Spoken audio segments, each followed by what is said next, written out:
Antes de preparar esta charla, he ido a la capilla y allí en mi oración le he dicho: Señor,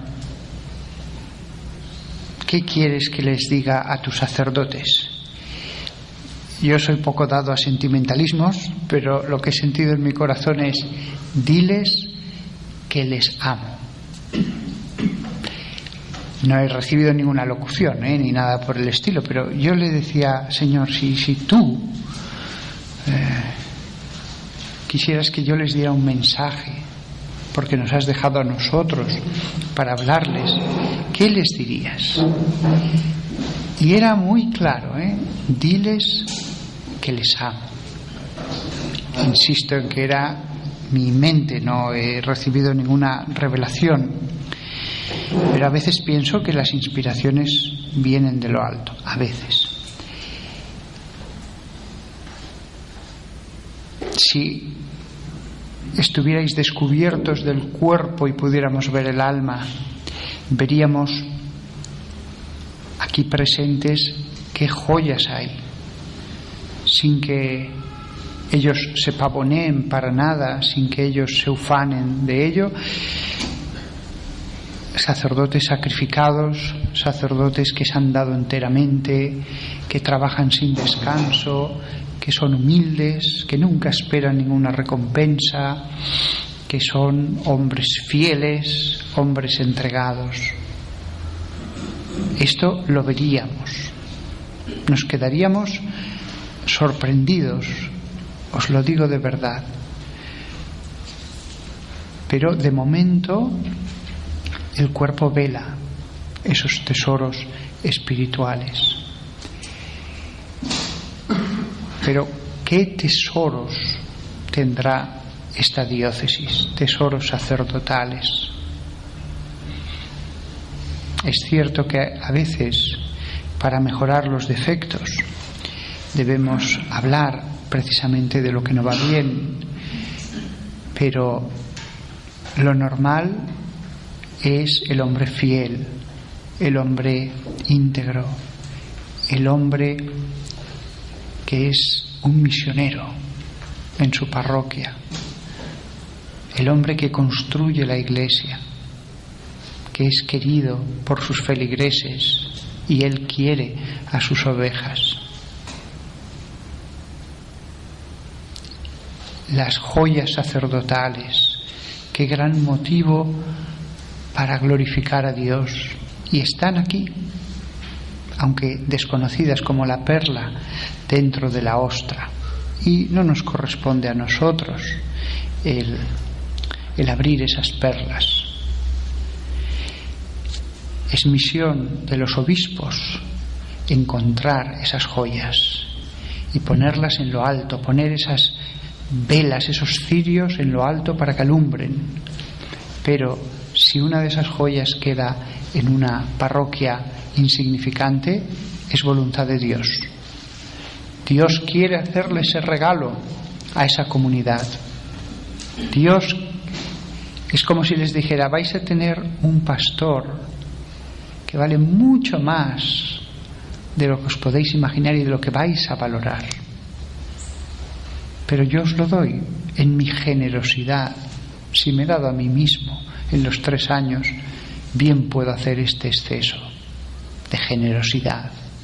Mejor para él, para vuestro pastor, que dispondrá de calma, de tranquilidad para su alma mientras os sirve. Y él ayudará incluso a la Iglesia Universal desde aquí, con su sacrificio por la comunión de los santos. Esas cosas pasan. Las joyas muchas veces quedan verdaderamente en lugares donde muy pocos ojos pueden verlas, pero allí están, allí están. De todas maneras, quería en esta charla de hoy comenzar con unas palabras para los seminaristas. Estáis aquí los seminaristas, ¿verdad? ¿No? Así. Muy bien. Y después para los diáconos. El seminarista que se prepara para ser diácono. Tenemos el diaconado por voluntad de Jesús. O sea, hay diáconos en la Iglesia porque Dios determinó que hubiera diáconos. Quizás Jesús no lo habló expresamente con los apóstoles. Por voluntad de Dios sería más adecuado decir. Pero ciertamente no apareció porque sí, no apareció simplemente como una cosa circunstancial. La Iglesia no puede crear grados del orden sacerdotal a voluntad. Ha creado los distintos grados de las órdenes menores, pero no del sacramento. No puede crear grados en el bautismo o en la confirmación. Tenemos el orden del diaconado porque Dios así lo ha querido, aunque quizás Jesús no lo hablara con los apóstoles. ¿Y por qué Dios ha querido que hubiera diáconos? Y por eso la charla es buena para todos, que sois diáconos los que estáis aquí. Pues porque quería que la entrada a ese gran misterio que es el orden sacerdotal reflejara en su primer peldaño, en su entrada, en su umbral, el servicio. Jesús, servidor. Esto era tan importante que Dios dispuso que el primer grado de este misterio reflejara solo esta realidad. Antes de daros más tesoros espirituales, la primera gran enseñanza: recordadlo siempre, sois diáconos, presbíteros, obispos, arzobispos, cardenales o papas. Sois servidores. No digo que fuisteis diáconos, sois diáconos. Por eso, antes y también ahora en grandes pontificales en Roma, yo lo he visto, sobre el alba se ponen la estola y encima se ponen la tunicela, que es símbolo del orden diaconal. Es como una dalmática, solo que tiene cerrados los brazos y suele ser de tela muy fina, dado que encima va a ir la casulla. Esto que se ha hecho hasta hace bien poco tiempo, y se sigue haciendo en los grandes pontificales, el Papa la suele usar debajo de la casulla, se ha dicho de paso. Esto, es decir, el obispo tiene los 3 grados del orden. La plenitud, es símbolo de la plenitud, pero también es enseñanza de incluso el obispo es diácono. Por eso esta charla para los seminaristas que se van a ordenar es para todos, no he querido dársela aparte. Seminaristas, recordad toda la vida, sois diáconos, sois servidores. Casi todo lo que podría hacer el diácono, lo que puede hacer el diácono, lo podría hacer un laico. Pero la voluntad de Dios fue esta. Aún así, en el sacramento del diaconado, uno queda configurado con Cristo. Uno puede presidir liturgias y simboliza el diácono a Cristo servidor que nos preside.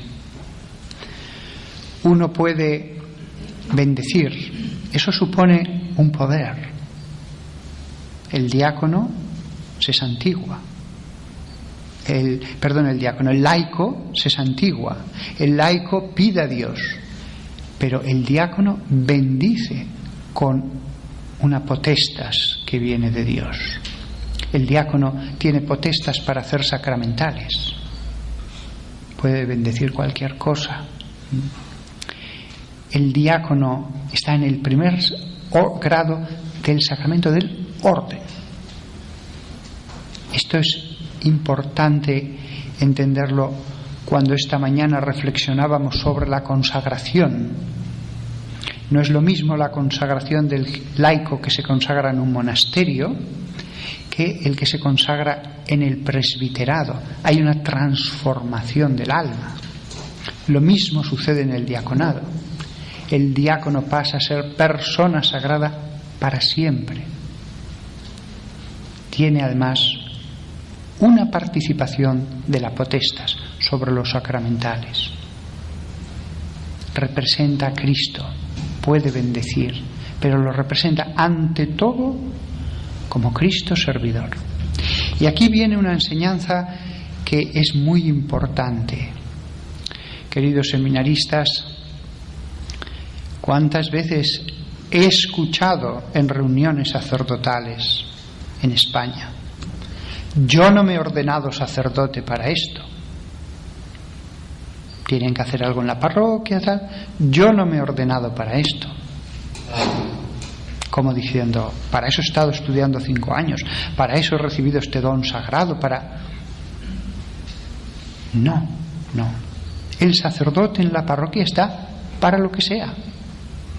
Si tiene que barrer, barre. Si tiene que fregar, friega.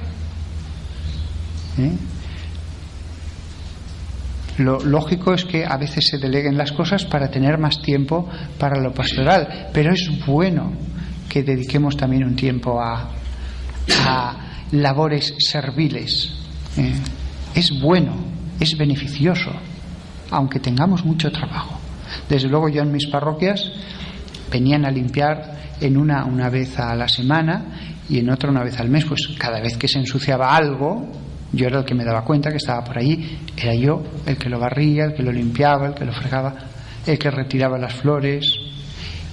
Y no se me ocurría decir, yo soy una persona sagrada, ¿cómo hago esto? Jesús era más sagrado y Jesús trabajó de carpintero, lavó los pies de los apóstoles, no se le cayeron los anillos por hacer todas esas cosas.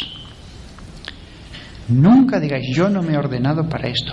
El párroco está en la parroquia para lo que sea, para servir, no para ser servido. Os voy a poner la antítesis de lo que es el diaconado. Cierto vicario general, ya tenía sus años también, eso es verdad, pues está a veces en la reunión con catequistas y al acabar le dice a una catequista, anda, toma y cómprame una cajetilla de cigarrillos en el bar de enfrente. La catequista se quedó un poco impactada y lo hizo, se cayó y lo hizo, pero no hizo bien. La catequista, con toda la razón del mundo, le podía decir, perdone, yo estoy aquí como catequista, yo no soy su servidora. Si usted quiere fumar, vaya al bar, cómpreselo y vuelva, que tiene 2 pies como todo el mundo. A veces recitamos lo de no para ser servido, pero no lo cumplimos.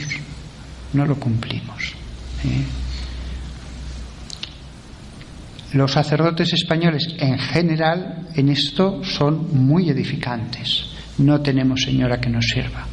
Nosotros hacemos la compra, nosotros fregamos, nosotros limpiamos la casa. Algunos tienen una señora que una vez a la semana viene, pero no es lo normal.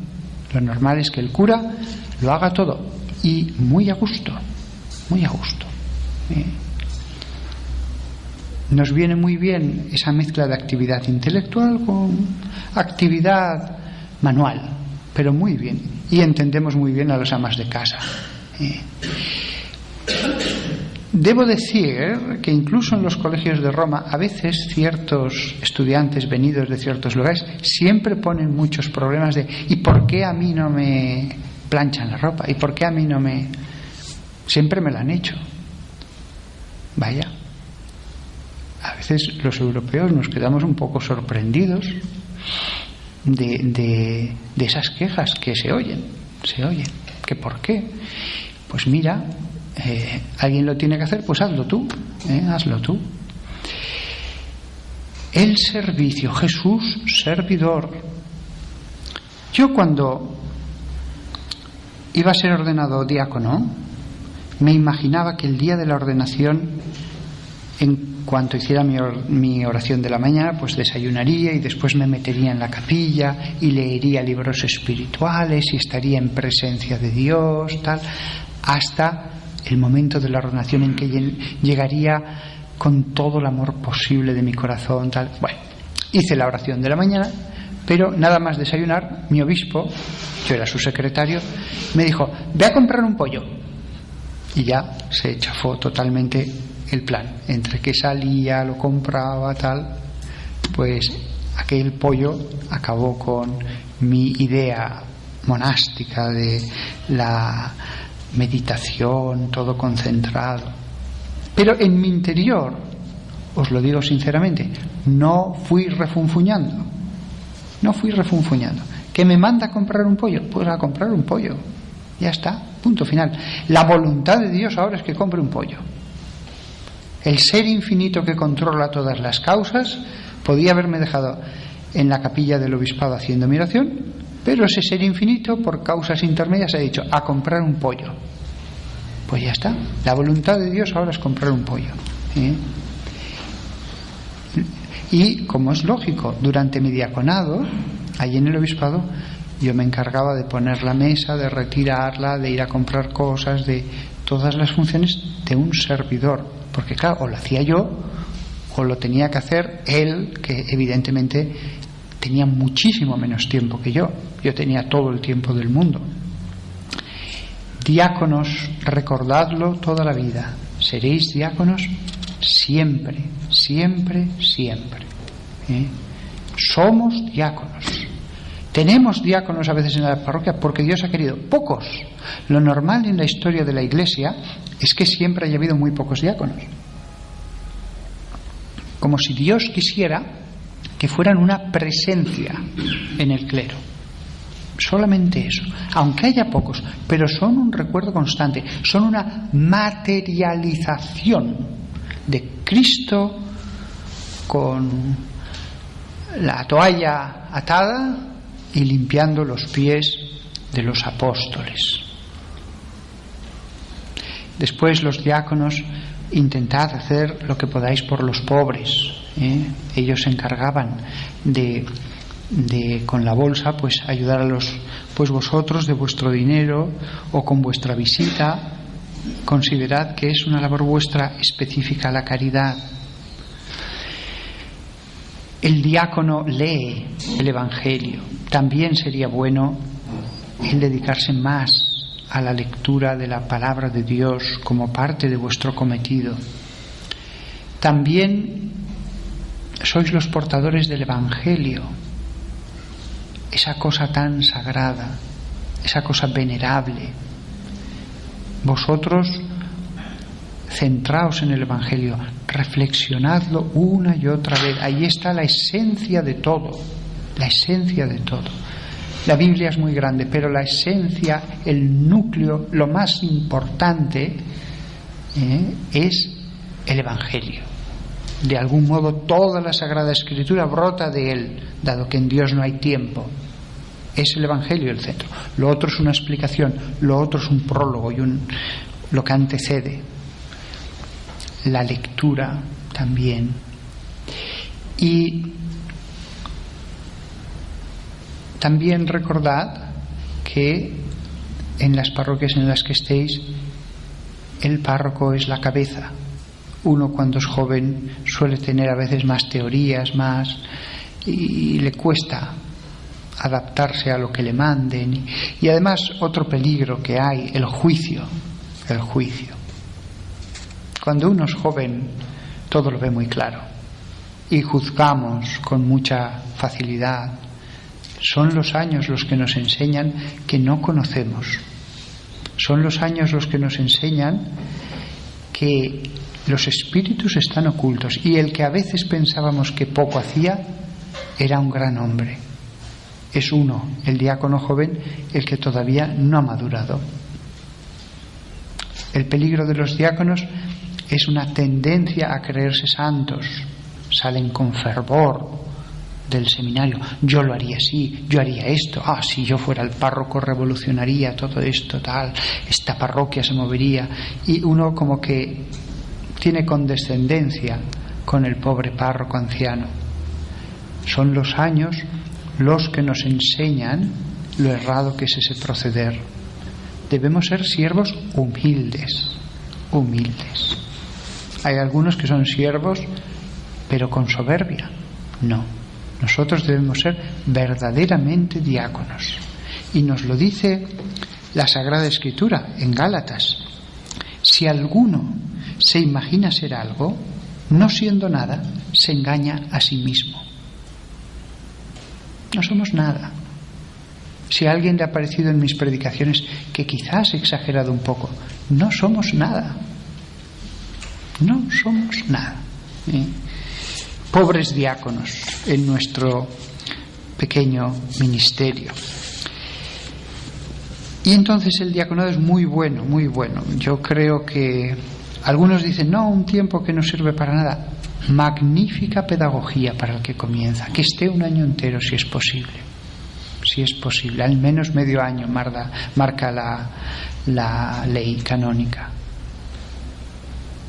Y uno tiene que disfrutar del diaconado. Vosotros, diáconos, podéis cada día encomendaros a los 7 diáconos que aparecen en Hechos de los Apóstoles. Cogéis la lista, la apuntáis en un papel y todos los días tal, ora por mí, para que os ayuden, para que ellos sean los que os enseñen a ser buenos diáconos. Y los diáconos que van camino ya del presbiterado. Bueno, a esos diáconos que van al presbiterado, lo mismo, lo que os tengo que decir nos sirve a todos, nos sirve a todos.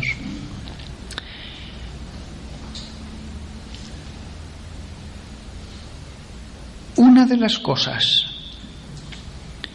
que debéis tener más claras desde que salgáis del seminario es el plan de vida. Yo eso lo veo clarísimo. El sacerdote que se hace un horario y que dice, Señor, toda mi vida sacerdotal seré fiel a estos tiempos de oración, aunque a veces pueda tener que cambiarlos de hora. Eso es un magnífico propósito. Ese tiempo de oración no son 5 horas al día, no. A nosotros en nuestro seminario, y he visto que en muchos también, lo digo como sugerencia, después cada uno que lo adapte como quiera, pero yo sugiero lo que a mí me enseñaron. Al levantarse, media hora de oración mental, y antes de la cena otra media hora.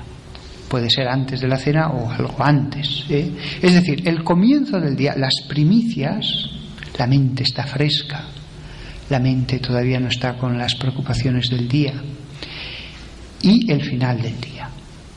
Es mejor no dejarlo para la noche, que si hoy he acabado muy tarde, que si hoy estoy muy cansado, que me ha entrado el sueño. Es bueno orar por la noche antes de acostarse, pero eso como un extra. Hay que asegurar el tiempo. Y el tiempo de oración forma parte de vuestro trabajo. No es algo que a ver si puedo hacer. Vosotros, hombres de Dios, vuestro trabajo es estar en contacto con Dios. Y vuestro trabajo será más efectivo. Esto que os he dicho, el comienzo de la mañana y el final, en esencia es la vida de oración, No os estoy diciendo que hagáis 80 cosas, 30 novenas, tal. No. Un tiempo por la mañana, un tiempo por la tarde. Así de sencillo, media hora y media hora. Para enardecer el espíritu al comienzo de la mañana, después uno se va enfriando, volver a enardecerlo a la mitad, al final.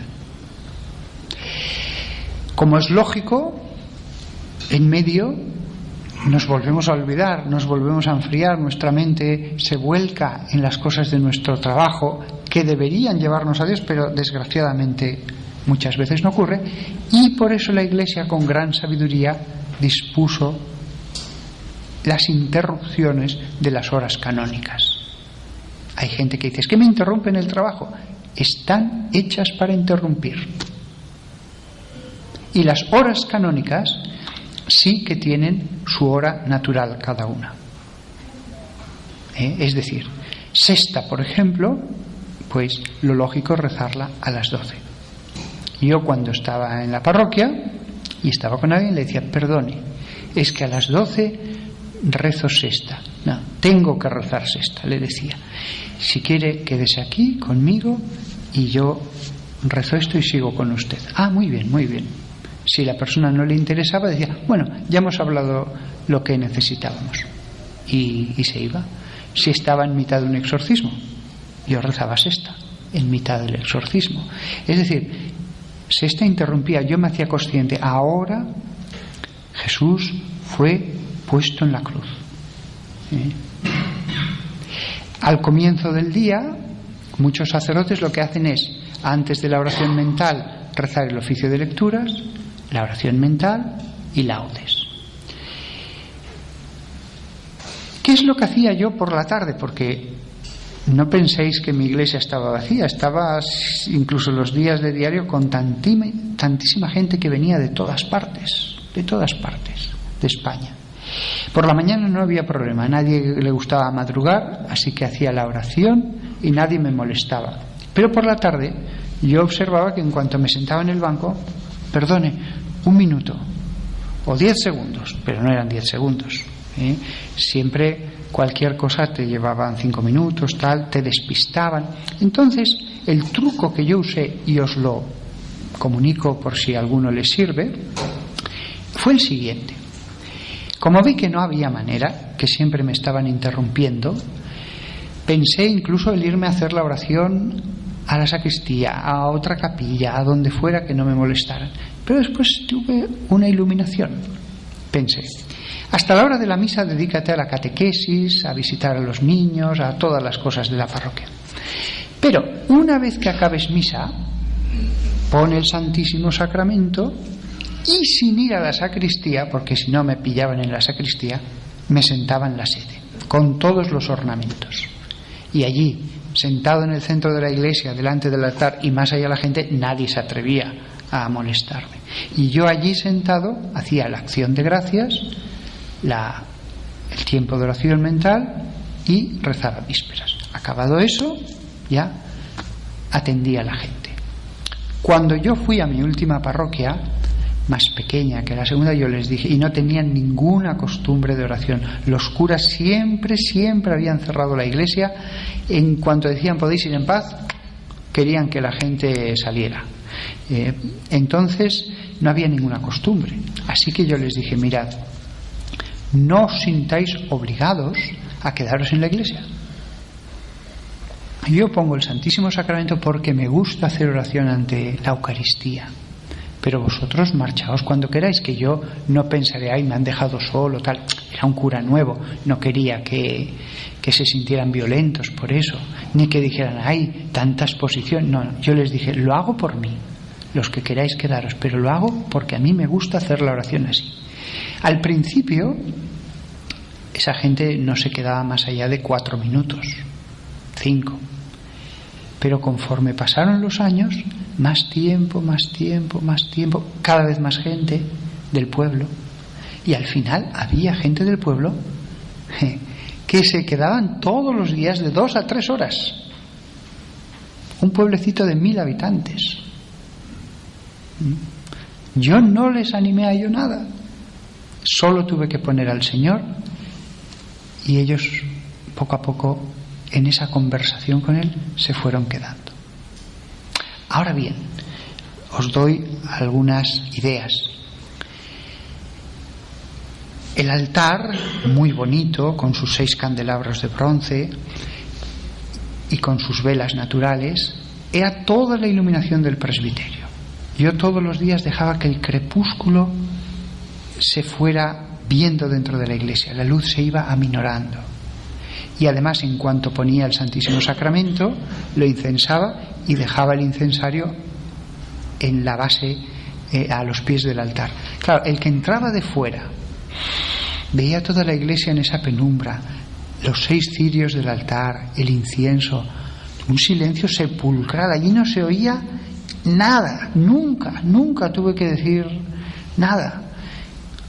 Era impresionante. La gente, al entrar, era como si entraran a un pedazo de cielo. Ver a tanta gente en adoración, todo invitaba. Este sistema tiene muchas ventajas. Los feligreses, todo el pueblo, a esa hora sabe que el cura está haciendo su oración.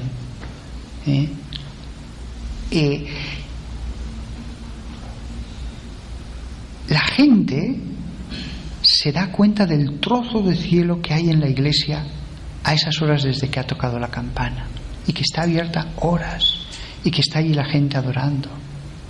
Es como un trozo de Belén, como los primeros discípulos adorando a Jesús. Otra ventaja es que el sacerdote se obliga. No dice, ay, hoy es que no me apetece, hoy estoy perezoso, no la hago, la recorto. No.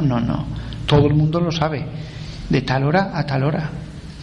Si no la haces un día la oración, todo el pueblo dirá, ¿qué ha pasado? Y es verdad, te obliga. Es una gran ayuda para el sacerdote. No hay forma de escapar. Lo has dicho, y allí están acostumbrados que año tras año allí está el sacerdote. Son ventajas muy grandes. No hay distracciones. No tienes que predicar la oración. La gente imita lo que ve. Era de lo que menos predicaba en mi iglesia, porque la gran predicación era la belleza de esa iglesia del siglo XVII, con todas esas cosas que os he dicho. Entonces, esto, si lo cumplís, los que os vais a ordenar, ya lo veréis. La vida sacerdotal es simple y sencilla. La oración canónica y la devoción privada articulan el horario del sacerdote. El sacerdote no está siempre a lo que salga. Es que hoy tengo más. No. Esto articula, organiza. Ya sabe la gente que el sacerdote a tal hora abre la iglesia para hacer su oración por la mañana, y sabe que por la tarde a tal hora. El horario es el 50% del éxito en nuestra relación con Dios. El horario concreto. Empiezo hasta ahora, estoy tanto tiempo. Y la oración personal hecha así se transforma en oración comunitaria. La oración personal así se transforma en una predicación. Y entonces, claro, salen vocaciones y sale de todo. Yo de verdad que me quedo admirado, estudiantes, ¿cómo tanta gente, tantas horas todos los días? Militares que tenían que ir al trabajo, hacían un hueco.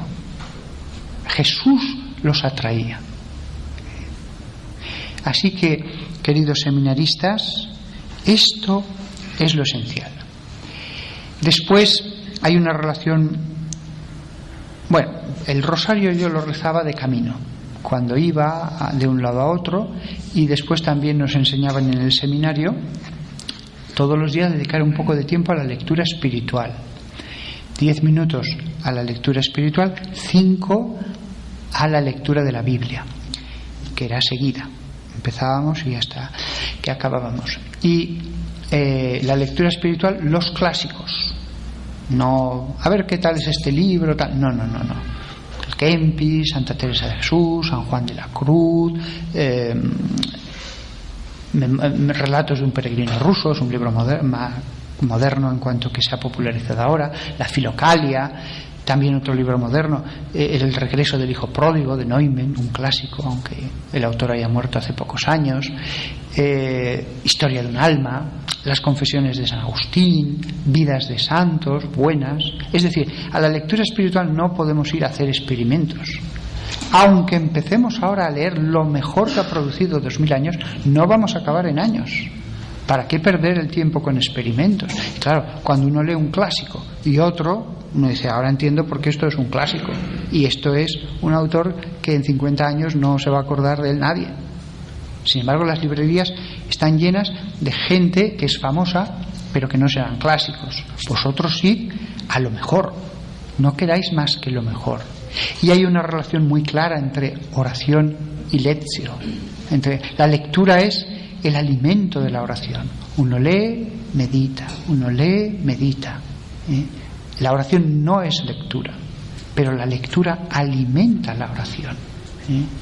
Entonces, el sacerdote que en su oración medita la Sagrada Escritura, amén de otras cosas, pues puede después decir en la predicación de la que hablábamos esta mañana lo que les dice Jesús a los apóstoles: porque cuanto dijisteis en la oscuridad será dicho en la luz. Es decir, yo voy a la oración, hablo con Jesús y después transmito eso a la luz. Lo mismo que en la época de los apóstoles. Es la misma relación. Estoy con Jesús, Él me enseña, transmito lo que he aprendido nuevo. Y otra frase, otro versículo que me encanta de la Sagrada Escritura. Este me gusta mucho. Es del libro de Ezequiel. Y vi que una mano se hallaba extendida hacia mí, en la cual había un rollo. Lo desplegó ante mí y le dijo: Hijo de hombre, alimenta tu vientre y llena tus entrañas con este rollo que yo te doy. Qué bellísimo, la Sagrada Escritura como alimento que una mano celeste extienda ante nosotros y que nos alimenta. Me parece una imagen bellísima. Y así el hombre de Dios se alimenta de la palabra de Dios, vive de la palabra de Dios. Y entonces, como dice el libro de Baruch, otros más jóvenes vieron la luz y vivieron en la tierra, pero no conocieron el camino del conocimiento, ni descubrieron sus senderos, ni lo alcanzaron. Vosotros, vuestra labor, parte de vuestra labor sacerdotal, los que vais a ser ordenados, es conocer el camino del conocimiento, el conocimiento de las cosas de Dios. Sois los hombres que respondéis a la gente. Y descubrir sus senderos y alcanzarlos. Y así podréis decir lo que Jesús dijo al final. Las palabras, se lo dijo Jesús a su Padre, las palabras que tú me diste, se las he dado a ellos. Qué maravillosa explicación de lo que es la predicación. Porque a veces escuchamos mucho que es humano, y la gente lo capta que es humano. Sí, ha contado unas anécdotas, nos hemos reído, tal, pero todo es humano. En el libro de Proverbios, en poquitos capítulos, del 4 al 15 casi todos, dice unas cosas que se pueden aplicar al sacerdote que predica, que son una maravilla. Dice: es fuente de vida la boca del justo. La boca del sacerdote tiene que ser fuente de vida, que sacia la sed, que da vida. Qué preciosa definición. La boca del justo destila sabiduría, dice un poco más adelante. La lengua de los sabios es medicina. ¿Cuántas veces hemos comprobado eso? Que viene alguien herido y nuestra palabra es como una medicina que se pone encima y la herida se calma y después se cura.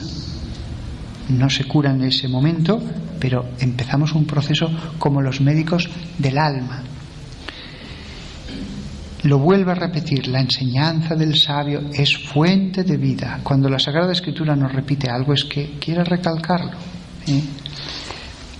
Lengua sana es árbol de vida. Dios plantó en el centro del jardín del Edén el árbol de la vida. Y ese mismo Dios que nos dice eso no se queda corto, no exagera cuando nos dice que nuestra lengua tiene que ser árbol de vida.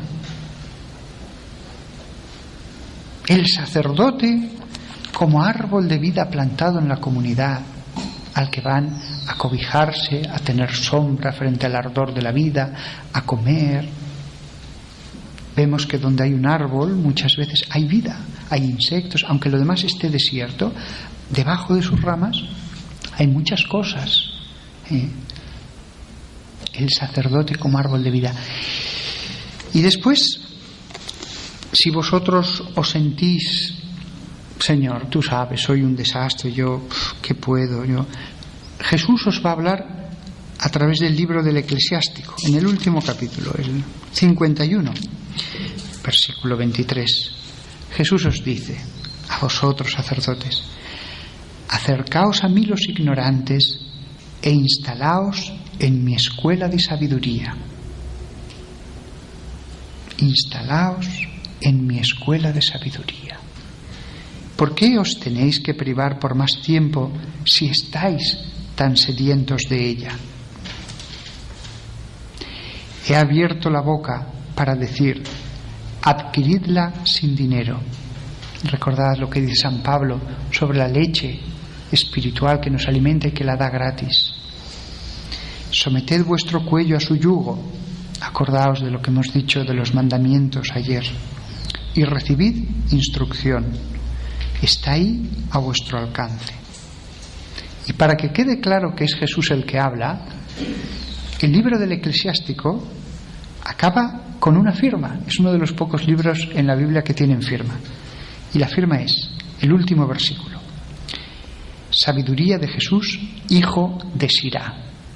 Evidentemente este Jesús no es el Jesús del Evangelio, pero cuando ha puesto que justamente sea con ese nombre es como diciendo, yo estoy detrás, yo hablo a través de mis profetas, escuchadles, escuchadles.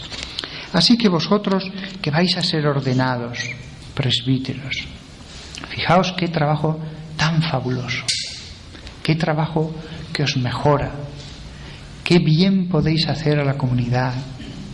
Ayer decíamos el mensajero, pero es mucho más que un mero mensajero.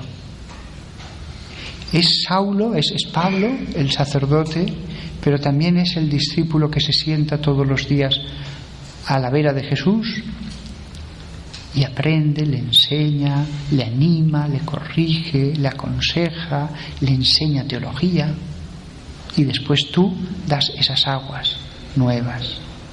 Es evidentemente el mejor trabajo del mundo, el mejor trabajo del mundo. Y hecho bien lo que decía al principio, diles que les quiero, que les amo, diles que les amo. Jesús nos ama. Jesús está sentado allí en nuestra iglesia para enseñarnos, como cuando les dice a los sumos sacerdotes, todos los días estaba en el templo enseñando. ¿Por qué no me prendisteis? Jesús nos diría a los sacerdotes lo mismo. Todos los días estaba en el templo enseñando. Estaba allí en el sagrario. ¿Por qué no me prendisteis? Después de escuchar, cogerlo, tocarlo, como dice San Juan, lo que hemos tocado, lo que hemos palpado, lo que hemos... Jesús está como maestro en nuestras iglesias. Y lo que decía también antes, los buenos sacerdotes, al cabo de muchos años, qué venerabilidad, qué respetabilidad, rodeados de amor, de cariño, de agradecimiento, fuentes de sabiduría para los sacerdotes más jóvenes. El sacerdote que muere como administrador de las cosas de Dios. Recordad otro versículo, lo que se busca en un administrador es que sea fiel. Después podéis hacer muchas cosas, pero la fidelidad, después de toda una vida como administrador de las cosas de Dios, el agradecimiento de Dios. Otros se han podido dedicar a las cosas de Dios algún rato, un poco. Vosotros os ha concedido un trabajo en el que todo el día podéis estar en contacto con Dios, con las cosas celestiales, transformándoos mientras ayudáis a otras personas, sea dando la unción de los enfermos, sea en la confesión, sea la presencia de Dios constante, las jaculatorias. El mejor trabajo del mundo, el mejor. Y claro, no tenemos ningún tipo de envidia hacia nadie. Quedaos con el mundo, me basta Dios. Quédate todo lo del mundo, no me importa cómo sea tu casa, el coche que tienes, no me importa los trajes que tienes, qué cosa tan... Lo que a mí me importa solo es el misterio de Dios. Y el misterio de Dios me lleva al amor del prójimo y a su servicio. Forma una unidad, no se puede separar. Pero vosotros dedicaos al misterio de Dios porque es más fácil que bajo la excusa de ayudar al otro, al prójimo, nos olvidemos de Dios. Y entonces nuestro trabajo cambia. Ya no somos el hombre de Dios, el árbol de vida, somos el compañero, el amigo, que tampoco está mal, pero es un escalón inferior. El mismo cardenal Bernardin, cardenal de Chicago, segundo o tercero más importante de ese gran país, hablando en una cena con unos jóvenes sacerdotes, él mismo se dio cuenta de que había dedicado a Dios el tiempo que le sobraba. Y él cuenta en sus memorias, ya era cardenal de Chicago, que a partir de ese momento dijo: no, le voy a dedicar a Dios el mejor momento del día. Y por la mañana se ponía a hacer oración. Seamos obedientes a la campana y preparémonos para lo que hemos estado hablando: estar con Jesús dentro de unos momentos con Él mismo.